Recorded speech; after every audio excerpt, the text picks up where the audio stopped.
எகிப்தின் மீது வந்த 10 வாதைகள் மற்றும் அதன் பின்னணியில் உள்ள ஆச்சரியமான உண்மைகளை விரிவாக பார்ப்போம்.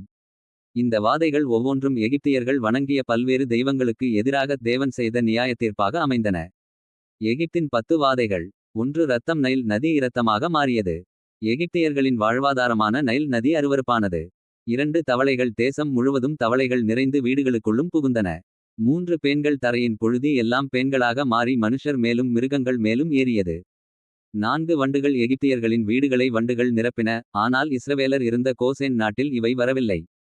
5. மிருகச்சாவுகள். எகிப்தியர்களின் குதிரைகள், கழுதைகள், ஒட்டகங்கள் மற்றும் மாடுகள் அனைத்தும் செத்து மடிந்தன. 6. கொப்புளங்கள். எகிப்தியர் மற்றும் மிருகங்களின் உடலில் கொடிய தடிப்புகளும் கொப்புளங்களும் உண்டாயின. 7. கல்மழை. பயங்கரமான இடியுடன் கூடிய கல்மழை பெய்து எகிப்தின் பயிர்களையும் மரங்களையும் அழித்தது. 8. வெட்டுக்கிளிகள். கல்மழைக்கு தப்பின மீதியுள்ள பயிர்கள் அனைத்தையும் வெட்டுக்கிளிகள் தின்று தீர்த்தன. 9. காரிருள். 3 நாட்கள் எகிப்து தேசம் முழுவதும் தொடக்கூடிய தடிமனான இருள் சூழ்ந்தது. 10. தலைச்சன் சங்காரம். எகிப்தின் தலைச்சன் பிள்ளைகள் மற்றும் மிருகங்களின் தலைச்சன் அனைத்தும் ஒரு இரவில் மடிந்தன. கோசேன் நாட்டின் அதிசயம். தனித்து பிரிக்கப்படுதல். 4ஆம் வாதையிலிருந்து ஒரு பெரிய மாற்றம் நடந்தது. எகிப்தியர்கள் வாதைகளால் வாதிக்கப்பட்டபோது இஸ்ரவேல் மக்கள் வாழ்ந்த கோஷன் நாட்டில் எந்த வாதையும் வரவில்லை. தேவன் தம்முடைய மக்களையும் மற்றவர்களையும் எப்படி தனித்து பிரிக்கிறார் என்பதற்கு இது ஒரு பெரிய அடையாளமாக இருந்தது. விடுதலையின் உச்சகட்டம். பஸ்கா.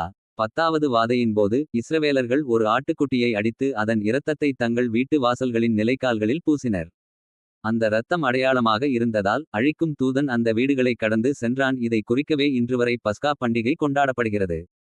செங்கடலை கடத்தல். 10வது வாதைக்கும் பிறகு பார்வோன் இஸ்ரவேலர்களை போக அனுமதித்தான். அவர்கள் புறப்பட்டுச் சென்றபோது மீண்டும் பார்வோன் மனமாறி தன் சேனைகளோடு துரத்தினான். முன்னால் ஆழமான செங்கடல்.